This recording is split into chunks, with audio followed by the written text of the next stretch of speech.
गुरुदेव जय गुरुदेव। जय गुरुदेव।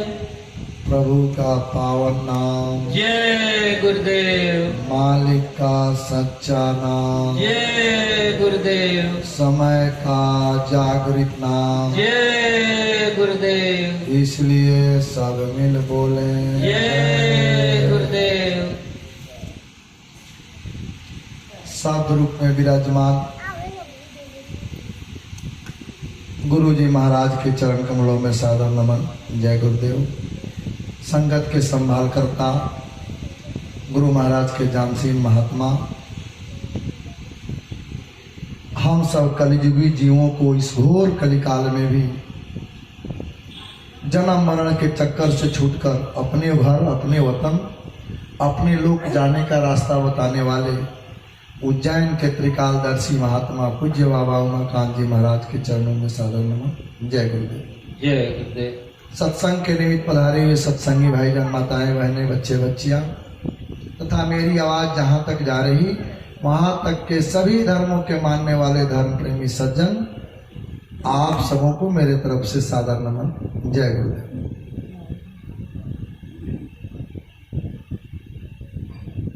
धर्म प्रेमी भाई बंधु, हमारा धर्म ग्रंथ बाबा जी की बात एक शब्द में मत मानिए। हम लोग बाबा जी की बात मनाने भी नहीं आए। आप जिस धर्म ग्रंथ को मानते हैं उसी की मानिए। बहुत पहले गुरु महाराज, समय तो मुझे उतना याद नहीं लेकिन कभी बताए थे, वो मीडिया वाले लोग, समाचार वाले लोग गुरु महाराज के पास गए, कहे आपके साथ इतनी जनमानस है, आप इतने लोगों को एक सूत्र में पिरो करके रखे हैं। ऐसा पहले भी हुआ, जब जब धरती पर संत आते हैं तो वे लोग अपना अनुभव लिखते हैं, जो उन्होंने खोज किया, जो पाया उसको लिपिबद्ध करते हैं, अपने नाम से एक ग्रंथ लिखते हैं। उनके चले जाने के बाद उनके अनुयायी उसका अनुसरण करते। तो आपको भी कोई ऐसी ग्रंथ की रचना कर देनी चाहिए जिसमें आपका विचार हो। तो गुरु महाराज ने कहा था, मैं अपना अलग से क्या रखूं, बात तो वही है जो सबने कहा है। मैं उन्हीं संतों के द्वारा लिखी और कही गई बात को लोगों को समझा देता हूं। उन लोगों ने केवल लिखना ही समझा, लिखना पर्याप्त नहीं है।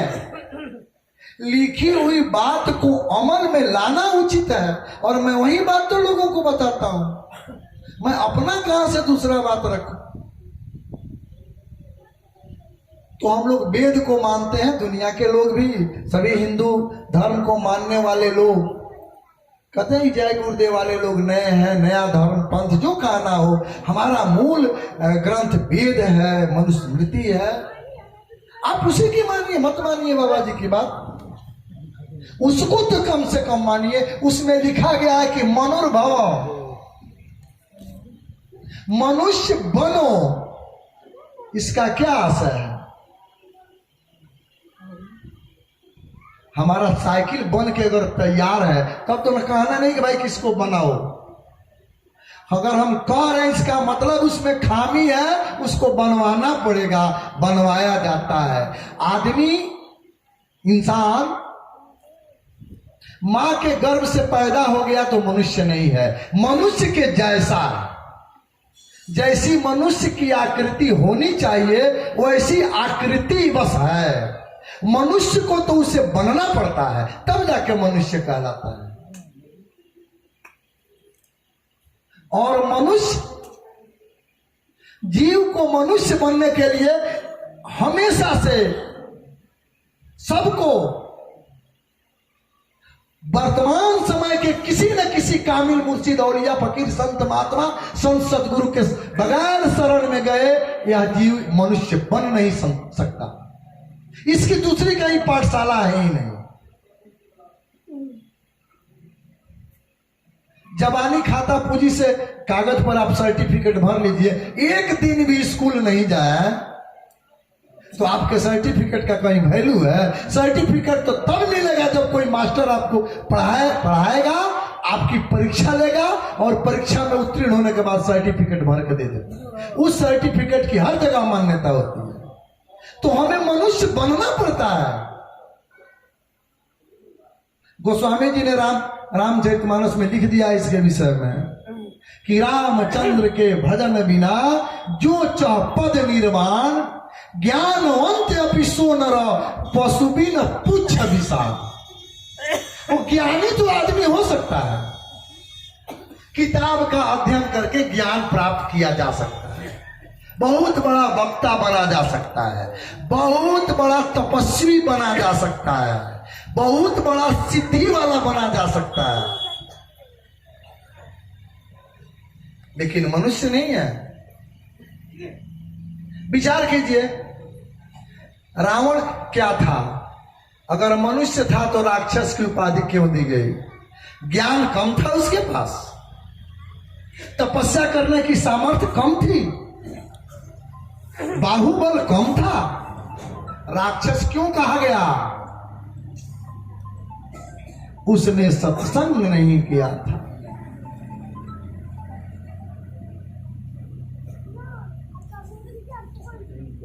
रामचरितमानस में कथा आती है, एक बार महारानी मंदोदरी रात को सोई थी तो उसने स्वप्न देखा कि हमारे लंका पर दुखों का अंबार टूटने वाला है, राज्य तहस नहस होने वाला है, मेरे परिवार में कोई बचा नहीं, ऐसा दृश्य आने वाला है। हड़बड़ा के जगी, उसने विचार किया, स्वप्न का इसका रहस्य जानना चाहिए। अब कहे किससे? पता तो था कि महाराज की क्या दशा है, क्या है, धर्म के प्रति इनकी कितनी आस्था है, बड़ी बेचैन रहती। सोचते सोचते उन्हें पता लगा कि दूर लंका से बाहर एक जंगल में तपस्वी महात्मा साधु जो कहले रहते हैं, वे इसके विषय में कुछ परामर्श दे सकते।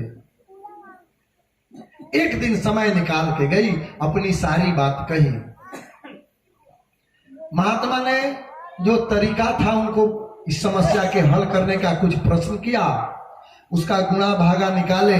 कहे कि इसके लिए हमको तुम्हारे राजमहल में आना होगा, मैं तुम्हारे राजमहल में आऊंगा, उसके बाद मैं तुम्हारे प्रश्न का समुचित उत्तर दे पाऊंगा। तो उसने कहा चलिए। उसने कहा ऐसे नहीं, इसके लिए तेरे महाराज को मेरे पास आना होगा, तुम्हारे महाराज निमंत्रण दें तब मैं चलूंगा। रानी आई, बड़ी तमाम तरह से उनको समझाई, अंततोगत्वा रावण गए और उस महात्मा को लेके आए। महात्मा ने कहा महाराज, एक बार किसी आप अपने विश्वास पात्र आदमी के साथ अपने सारे राजमहल का हमको परिक्रमा कोई करा दे, फिर मैं महारानी के प्रश्न का समुचित उत्तर दे पाऊंगा। व्यवस्था है। अनुचर लोग गए, बारी बारी से पूरा राजमहल अगल बगल सब घुमा के लाया। महात्मा आके बैठे। महारानी ने कहा महाराज मेरे स्वप्न का कुछ हल तो बता दीजिए, मेरा मन बड़ा बेचैन। तब महात्मा ने कहा है रानी, तेरा स्वप्न तो सच होने वाला है। उसने कहा तो आप महात्मा हैं, कोई तरकीब तो बताइए। महात्मा ने कहा मैं तरकीब बताने के लिए आया था, लेकिन तुम्हारे राज्य में उसकी ऐसी व्यवस्था है नहीं, समय बड़ा करीब है, अब व्यवस्था हो नहीं पाएगी। रावण ने कहा कौन सी ऐसी व्यवस्था है जो मुझसे असंभव है, आप करके देखें, हमारे लिए क्या असंभव है, मैं जो आप कहेंगे कल व्यवस्था करा दूंगा। महात्मा ने कहा मैं जिस व्यवस्था की बात कर रहा हूं वह तुम्हारे बाहुबल से अलग की चीज है। मैंने देखा तेरे राजमहल में घुड़शाला है, पाठशाला है, रतनशाला है, युद्धशाला है, अस्त्रशाला है, सारे राजभवन का चक्कर मैंने मारा, लेकिन चरित्र निर्माणशाला नहीं है। तुम्हारे राज्य में चरित्र बनाने की पाठशाला नहीं है। जहां चरित्र बनता हो यहां चरित्र गिराने का सारा काम हो रहा है। तुम एक दिन में चरित्र निर्माण पाठशाला बना लोगे, पढ़ेगा कौन इसमें? तुम्हारे राज्य में चरित्र निर्माणशाला नहीं है, और जहां चरित्र निर्माणशाला नहीं हो वहां तो प्रलय होना ही होना है, आज हो या कल। अब इसका भेद कौन जानता है? रावण जानकार भी कम नहीं था, ज्ञानी भी बहुत था, लेकिन समय का अंदाजा इस पर उसका दिमाग तो कभी गया नहीं। इस पर दिमाग जाए तो कैसे? इसका ध्यान तो समय के महात्मा को होता है, और रावण कभी गया नहीं किसी महात्मा के पास, मानता नहीं था अपने से। आज यही हाल इस दुनिया का है। हम दुनिया के लोग भौतिक ज्ञान अर्जित करके अपने अपने हिसाब से भक्ति तो कर रहे हैं। डर सबको है, सबको अपने कर्मों का डर है। जिसे हम बहुत बड़ा नास्तिक मानते हैं वो भी अपने कर्म से डरता है। उसको पता है कि मरने के बाद पता नहीं हम कौन से जूनी में चले जाएं, हमसे कुछ पाप हुआ है, और उस पाप को काटने का अपने मन से अपने सुविधा के लायक उपाय करता है। चाहे यज्ञ करे, दान कर ले, पूजा पाठ कर ले, जो उसके मन में आ, गंगा नहा ले,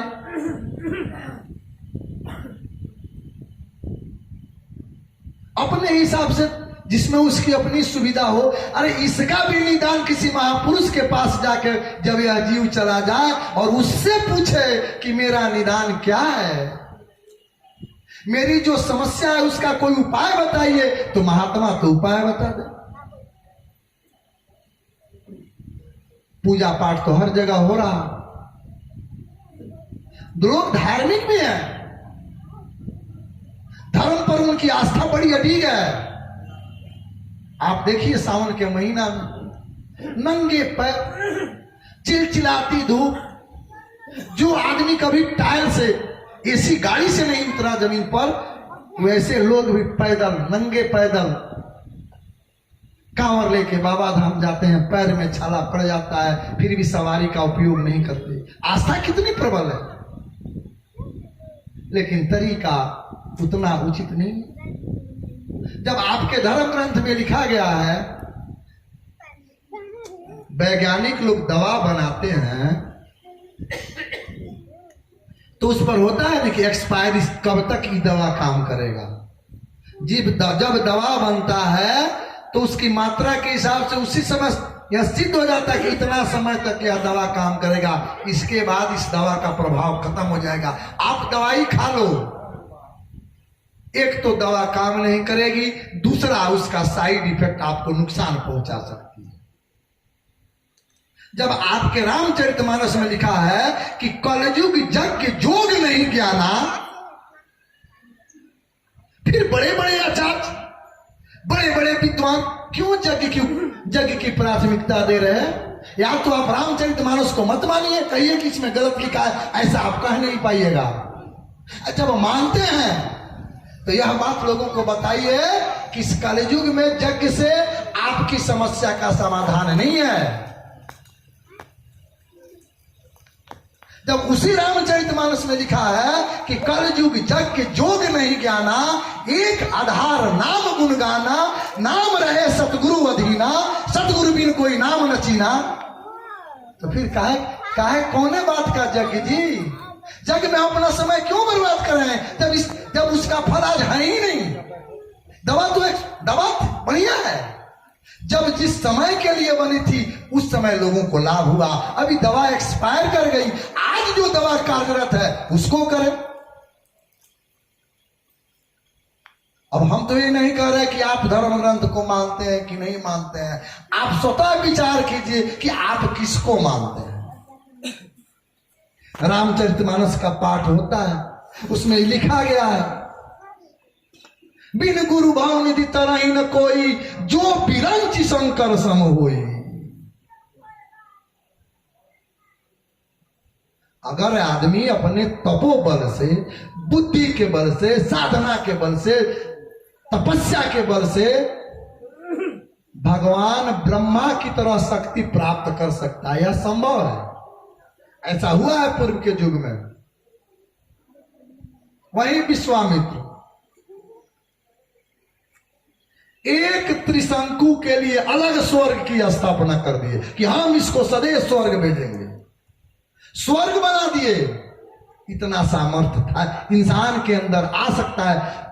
विश्वामित्र जी महर्षि पहले नहीं थे, राजा थे, राज ऋषि है वो, राजा थे और अपनी तपस्या के बल पर ऋषि पद को प्राप्त किया तो उनके राज ऋषि कहा गया। इंसान चाहे तो अपने तपोबल से भगवान शंकर की तरह प्रलय मचा सकता है। भ्रिकुटी मिला से आंख का पपरी गिरे तब दुनिया खत्म, ऐसा भी सामर्थ्य आदमी प्राप्त कर सकता है, संभव है कोई कोशिश करे तो। लेकिन अगर यह चाहता है कि मैं बगैर गुरु धारण किए, मैं बगैर गुरु के शरण में गए, मैं बगैर गुरु के चरणों में झुके अपने जीवन के परम लक्ष्य को हासिल कर लूंगा, मनुष्य बन जाऊंगा, मनुष्य जीवन प्राप्त करने का लक्ष्य हासिल कर लूंगा, यह नामुमकिन। दुनिया का सारा काम आदमी कर सकता है, जहां आत्म कल्याण की बात आती है यह रास्ता तो बगैर गुरु के शरण को प्राप्त किए नहीं होता। ऐसा सभी धर्म ग्रंथों में लिखा। फिर आप किस धर्म को मानने वाले हैं? बाबा जी की बात छोड़िए, जो मथुरा से या उज्जैन से या जहां से जय गुरुदेव नाम से जो भी संदेश आता है उसको मत मानिए। अभी आप अपने ग्रंथ को तो मानिएगा। हमारे मुसलमान भाइयों के धर्म ग्रंथ में फकीरों ने लिखा है सब में खुदा का नीर है। हमारे धर्म ग्रंथ में है कि कण कण में भगवान है, उधर से कहा गया कि सब में खुदा का नूर है। वही हाजिर हजूर है, मगर जो मुर्शिदे पूर है वही वो देखता नूर है। वह परमात्मा सबको नहीं मिल सकता।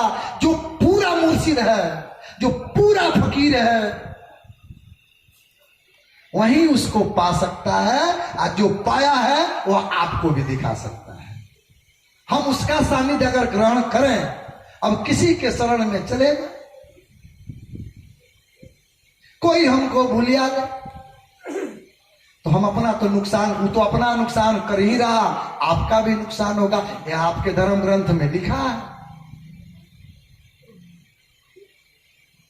महात्मा नाम किसका है?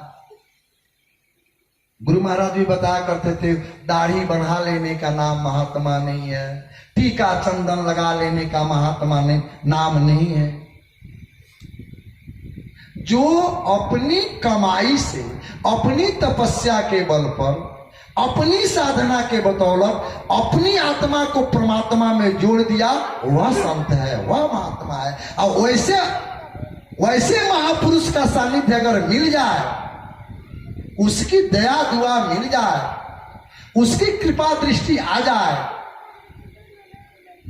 तब तो हमारा भी काम बन सकता है।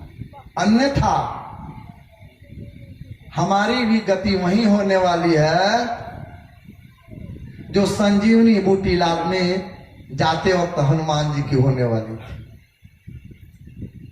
आपने पढ़ा है धर्म ग्रंथों में। अब तो जब लोगों को ऐसा विश्वास जम जाता है कि भक्ति करने वाले लोग सीधे होते हैं, तो ठगने वालों को भी कमी नहीं है, आपको धोखा देने वालों की भी कमी नहीं है। अगर सच्चे महात्मा है तो नकली महात्मा भी कम नहीं है। ये भी है कि खाली नकली नहीं है, नकली है तो इसका मतलब है कि कहीं ना कहीं असली है, क्योंकि बगैर असली के तो नकली बनता नहीं। नकली शब्द ही सिद्ध करता है कि कहीं ना कहीं असली है, भले हमारी पहुंच नहीं है वहां, हमको आज तक नहीं मिले।